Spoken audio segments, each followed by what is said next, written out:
सुदामा जी को सुलाया जहां रुक्मिणी जी सोती, चरण दबाते। बहुत दिन निकल गए। एक दिन कहा, भैया भाई भाभी बच्चा इंतजार करते होंगे। हाँ कृष्ण, मैं सोच ही रहा था कि जाऊं, बहुत देरी हो गया, आज ही चलूं, हमको कौन सा टिकट कराना है, अभी चलता हूं, अभी चलता हूं। ऐसा सोच करके एकदम निकले तो श्री कृष्ण कहा, रुको रुको, कपड़ा ले जाने के लिए थोड़ी ना थे, तुम खाली हाथ है, उतारो सब। ए रुक्मिणी, इसका लंगोटी ला के देना। रुक्मिणी जी बोली, ब्राह्मण को देकर ले रहा, बोले ब्राह्मण बाद में, मेरा मित्र पहले, उतारो उतारो। मनी मन सुदामा जी सोच रहे, पहले पता होता वही लंगोटी पहन के जाना है तो धोके तो सुखा देता, गंदा पड़ा था। लंगोटी बांधा, फिर ए ये कुंडल दो, कंगन दो, सब उतारो। हाँ हाँ दे रहा हूं। मनी मन सोचे, खातिर करने में एक नंबर का है, लेने देने में कमजोर मालूम पड़े। सब दे दू के वापस वैसे ही बाहर निकले।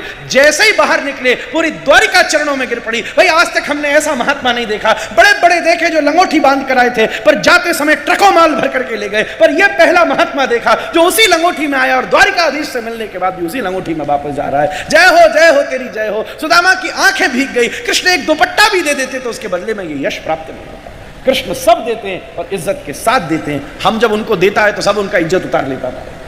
10 रुपया की नोट भी 10 बार दिखा के देगा दुनिया वाला, हमने ये दिया, हमने ये दिया।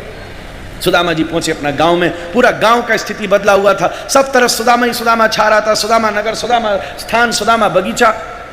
एक जगह जाकर के बैठ गया, देखा यहीं तो हमारा झोपड़ी था, तो वहां झोपड़ी जगह गगनचुंबी इमारत खड़ी हुई थी। सोचा कहां गया हमारा पत्नी बच्चा। अच्छा गया कृष्ण के पास, सब पत्नी बच्चा, प्लॉट भी गया हमारा सब। माथा पीट के बैठा। सुशीला जी ने भीतर से झांका, अरे स्वामी कहां बैठे हो, अंदर आओ। सुदामा जी पहचाने नहीं, कौन है ये? अरे हम आपका पत्नी, ये साड़ी, ये आभूषण कहां से लाई? बोले मैं कहां से लाई, देखो तो सही अंदर कौन लेकर के आया है। सुदामा जी जैसे भीतर गए तो देखा दोनों बच्चा को गोदी में बिठा के बढ़िया सुंदर वस्त्र धारण करके पगड़ी को सिर में बांधे हुए स्वयं द्वारिकाधीश भगवान श्री कृष्ण बैठे। अरे भगवान आप? बोले हम रथ में आए, तू पैदल आया। सुदामा बोले हमको रथ में लिया, इधर आ रहे थे तो तुम्हारा रथ खिंच जाता क्या?